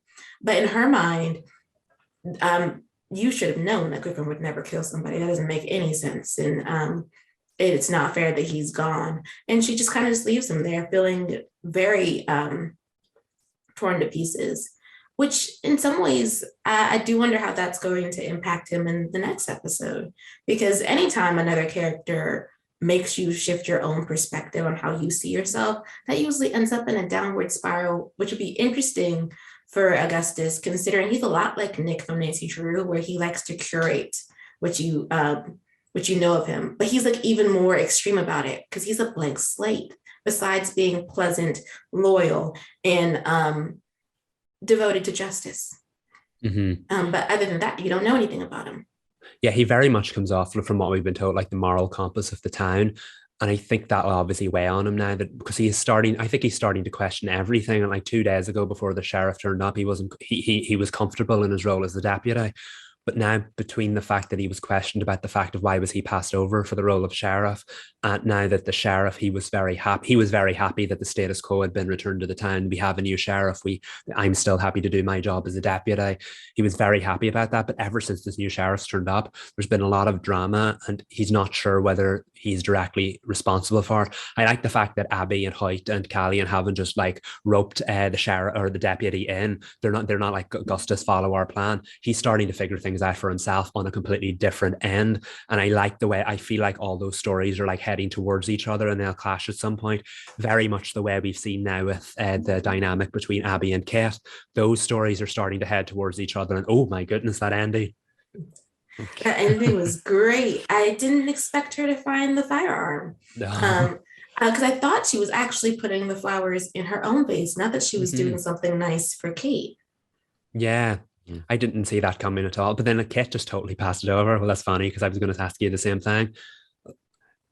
It's interesting because we still don't know what kind of role the real Kate will play in the show. She knows the character she is playing, knows everything. She's like the busybody who's so helpful and like can tell you everything about everyone. But at the same time, obviously, she has her own agenda here. And how does Abby play into that? And can she be a friend, or will she end up disrupting that agenda? I think that because that's arguably one of the most pivotal dynamics of the show so far, this is going to be an even more pivotal moment for it, because how will it impact it going forward? As much as I've loved the previous episodes, that was arguably my favorite scene because like this is going to upend everything. Kate was being, dare I say, super obvious in certain scenes where Abby was kind of like, how did you know that? Why are you asking? She was like, Kate was super helpful in the whole Sullivan sisters debacle. But then she was less tactful in this episode than she was in the past. She was kind of like, Kate, reel it in a little bit. Do you think that they're gonna spill each other's beans to each other next week, or is I kind of feel like that's one of the places moving forward. They can either not trust each other or they can fess up and be like, lay all the cards on the table. I kind of want them to be tentative about telling each other things, but I also don't want to watch the next episode and she explains it away by Independence being a dangerous town. And I said, no, confide in each other. I really like their relationship, and I feel like there's only but so long they can do this thing where the both of them don't know too much about each other.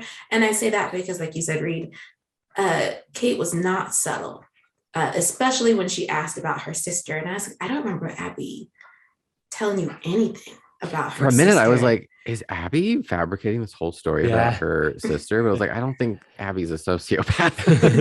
Oh, but this is Sophia Bush. You're not listening. But those CW Mo, you should be listening. She should play Abby's sister. Yes, I love it. Yeah. I love it. I love it. I love it. What was I going to say about Kate and Abby? I don't remember.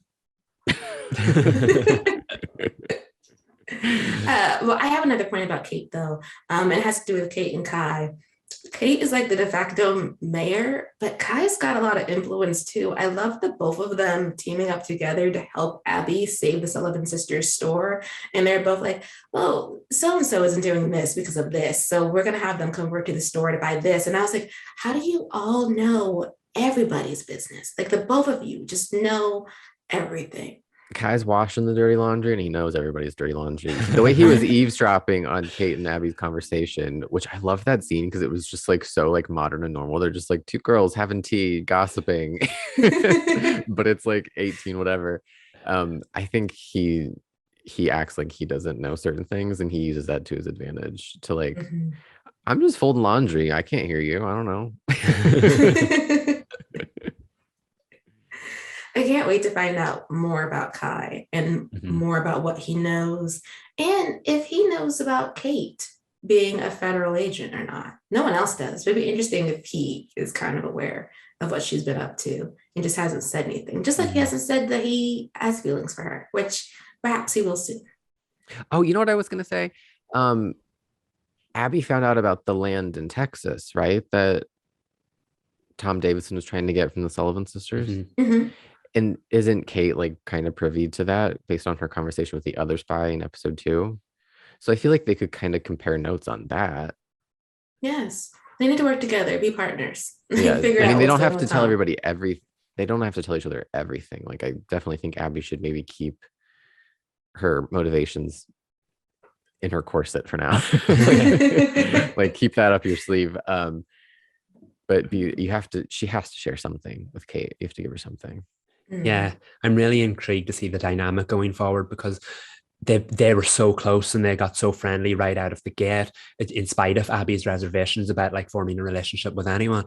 So I can't wait to see where it goes. Like, could this take their friendship to the next level and they both try to take down the sheriff, or is this very much going to be a case of like Batman versus Superman and I've got my own way of doing it, stay out of my way kind of thing? You know Power what? in numbers, ladies. Yeah, you know. Yes, work together. Though this their partnership might work as a contrasting point to the partnership between Hoyt and Callian, which got off to a rocky start. I mean, not that Callian can help that he's such a great man, but Hoyt was not appreciating that since the Reyes family likes Callian. And Yeah, Lucina was definitely looking.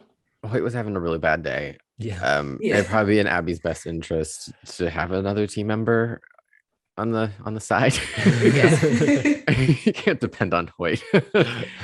That man was just up and down throughout the whole episode, and literally up and down off horses and being punched and unconscious. He probably had a concussion. I have to say, I'm obsessed with them too. After that episode, when it started, I was like, didn't we do this last week about them learning to trust each other? And then we're right back here again. But seeing the two of them go on that adventure together and that Callian come through, and then the fact that Callian made Hoyt see that he was a better person and that Hoyt knew it, but he just always chose the wrong side. I think it was a surprisingly pivotal episode for him as a character, even though, like we said, the stakes were somewhat lower than previous episodes. It was nice to see the return of Jacob and the former town he was in, and that Hoyt got to like make the right choice in the end and help Jacob's father by pretending to be the priest one more time. He went through it in that episode, and I'm sure when he woke up that morning, he didn't know what he'd be doing by the end of that day. But wow, well, I mean, he deserved it. He needed that. He needs to continue to be bullied into character development. He does. It is unfortunate though that like as he was growing, not that Callian hasn't been growing too, but that caring about so many people is causing a problem between Callian and his tribe because of what they need, and like the fact that he missed the meeting because he was trying to get Hoyt out of a sticky situation, and then you can't really explain that to one of his elders because that elder doesn't care. Like, we needed you in this moment. You were the one who wanted to schedule the meeting, and then you didn't arrive. You're not taking care of your responsibilities. And it's just, I was like, oh, I mean, Callian's trying his best. He's got some new friends. He's trying to make sure everyone is safe. Like, he has a big caring heart. And I wonder if, as we move further into season 1, whether or not that will continue to be a point of contention between his people and then the friends that he has in Independence. He was very much the hero of his episode. You couldn't help but feel for him afterwards. That obviously he was probably left feeling like he'd made the wrong decision, but at the end of the day, his interests were still in helping his people, because at the end he was trying, and it was a very like long-winded thing, but he was trying to help Hoyt, who would then ultimately help them take down the sheriff, who is ultimately everyone's problem. But this is the thing, and that's a very modern story where there are differing views on certain subjects, and it's like if you're hanging around with them, you can't be here and your heart's not in it. When Callian, if there's one thing you can say about Callian, his heart is 100% in it. It's just unfortunate that not everyone's going to see that right away. I know. Hopefully things get better and not get worse for him as far as like balancing that. What else about episode 3? It seems like each episode is building to create like the bigger world around Independence too, and I do appreciate that we're not just stuck in Independence. We got to Hope Springs? Is that the town that? I think that's right. Is it? It's an Angel. Is it Angel? Oh, Angel Springs. Oh, yeah. Angel Springs. Okay. I think we're Angel halfway Springs. there. and they mentioned Austin. Mm. And I forget what the context of that was. I believe the Walker series, the modern day Walker, takes place in Austin. But it's just interesting that instead of just being stuck in Independence, they are giving us the areas around the town too, and how that affects everything. Because a lot of times you kind of just get stuck in the one town, and that's all you see. So it's been nice. I feel like we're gonna see some Boston flashbacks in the future. Kate was really interested in like, where in the East Coast? And Abby was like, East Coast, period. Yeah.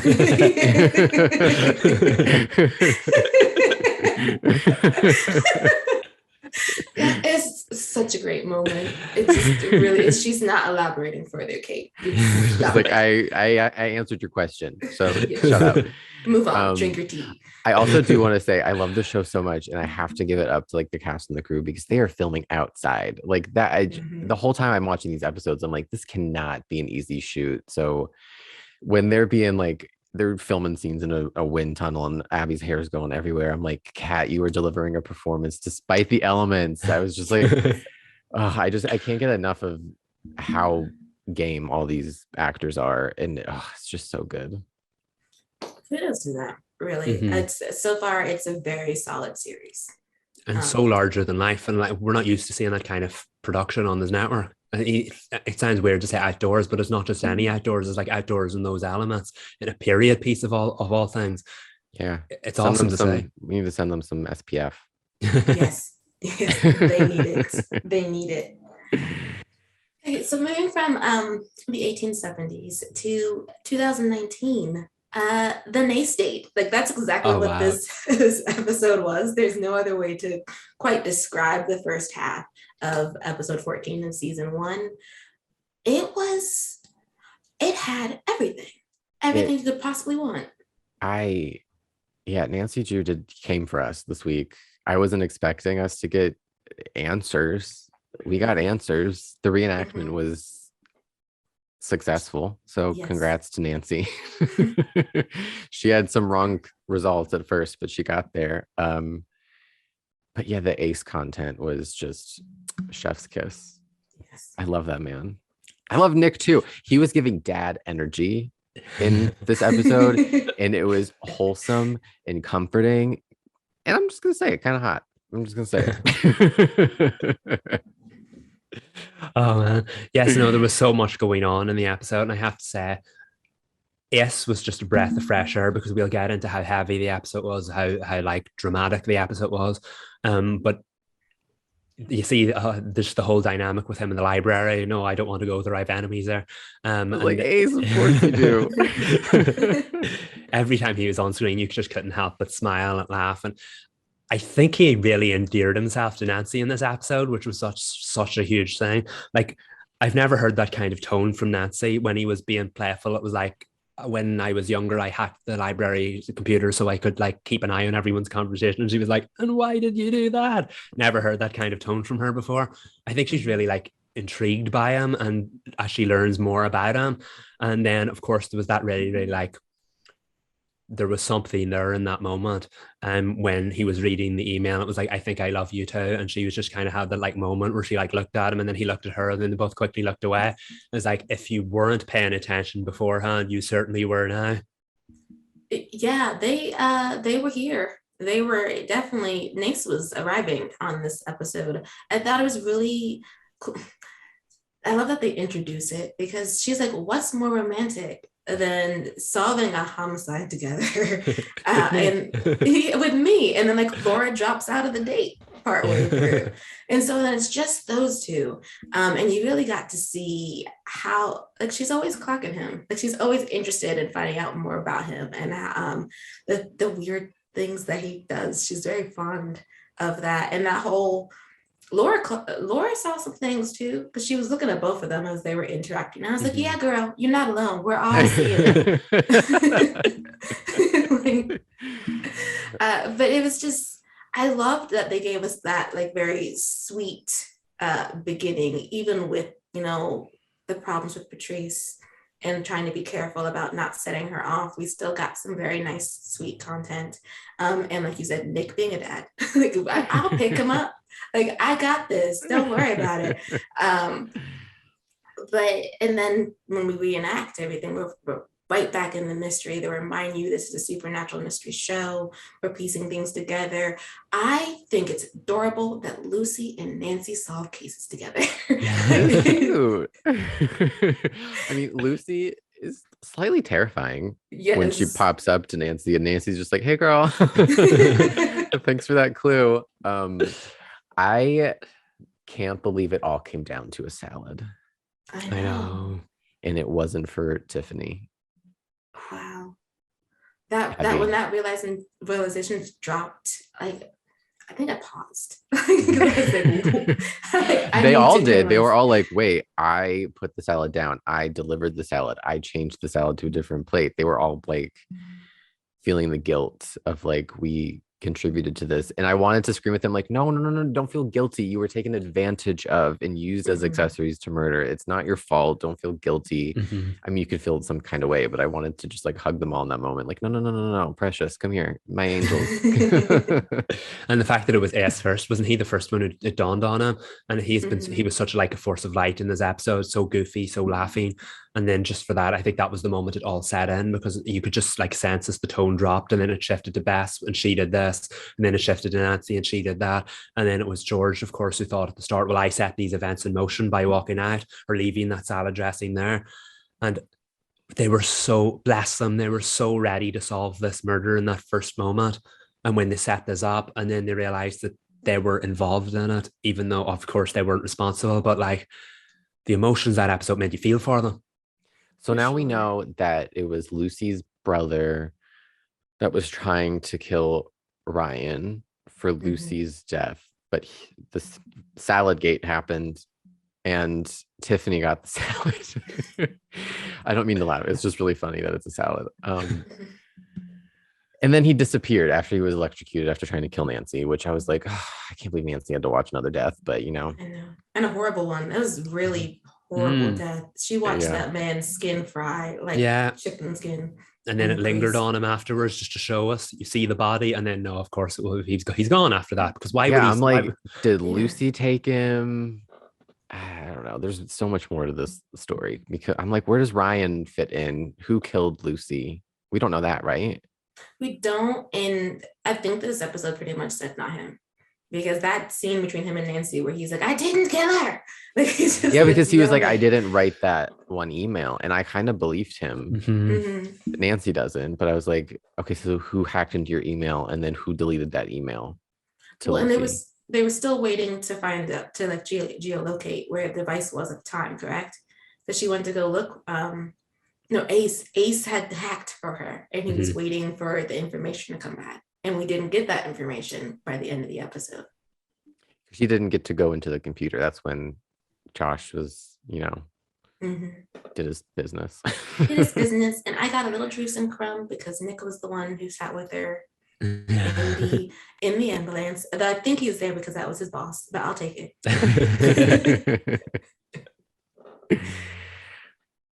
What an episode. What an episode.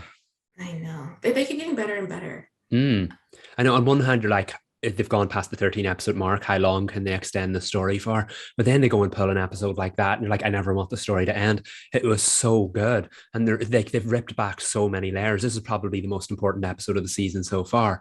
And they've peeled back so many layers of the mystery, and yet there is still so much to tell. I say to you every week, my least favorite part of the episode is when the credits roll, because I'm like, I Mhm. have to wait for more of this one. And here we are again. Wild. Very wild. We have 3 more episodes. Why I can't think I do that? four. I think Four. four. Mhm. Okay, 4 more episodes, and it's already heating up, literally. So I just don't. I cannot wait to find out more because I didn't see Josh being the one. I didn't see Mhm. it, nor did I see Saladgate. That is not how I thought that poison happened. But Nancy's asking the real questions because she said he doesn't have the budget to get that type of poison. So who gave it? This is true. I don't think we're gonna have peace for the rest of the season. So I'm mentally preparing for just high octane pedals to the metal until the finale. Yes, with a little side of romance, because even Fanson got a little bit. Oh yeah, Bess was like, "What are we waiting for, Yeah, just George? to Just do it." capitalize on that. And But I that's was the like, Bess, maybe there's a conversation that needs to happen before George and Nick can, yeah. really go for it. I was like, Bess, don't be messy. Heart's in the right place, but there's some mess that is attached with that. Yeah, she just skipped over the how awkward it would be at first. She's like, they broke up. It's like, it's been what, 2 weeks? Let's And it's not like it's just somebody, it's Nancy. Like you need to talk to Nancy. And she already had that kind of like mild freak out when she was like, you bought the claw, you're Right. working together. So there needs to be, when things settle down, which will be never, they need to talk to Nancy. Yes.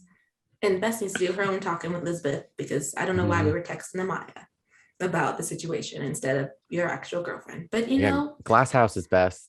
yes. George got her together though. She was like, this is not the correct behavior. But anyway, more Nancy coming soon. I have a terrible time not just pressing next so I can watch things. You're right, especially this one. Yeah. But that wraps what we're watching. Just a little note to CW: send us weekly episodes for things that has nothing to do with Nancy, because we're still trying to catch up. But you know, by the time we get to like on par with Nancy, weekly Nancy episodes dropped in the inbox for the screeners would be lovely. Help us help you. Yeah, Yes. we want to cover your shows. I want to give weekly monologues about Stargirl in advance. I promise you I'll do it. So Mole, take that note back. I really hope the Mole has like a notepad. Well, no, one of those big lethal pads, because we have a lot of notes. The Mole has homework every week. Yes, and he comes through. He comes through. This is true. He's a good success rate. All right. Well, that's the end of this Arrow Pod. Congratulations to the 10th anniversary. We are the CW Spiral. I'm Sabrina. I'm Michael. And I'm Reed. Bye, y'all.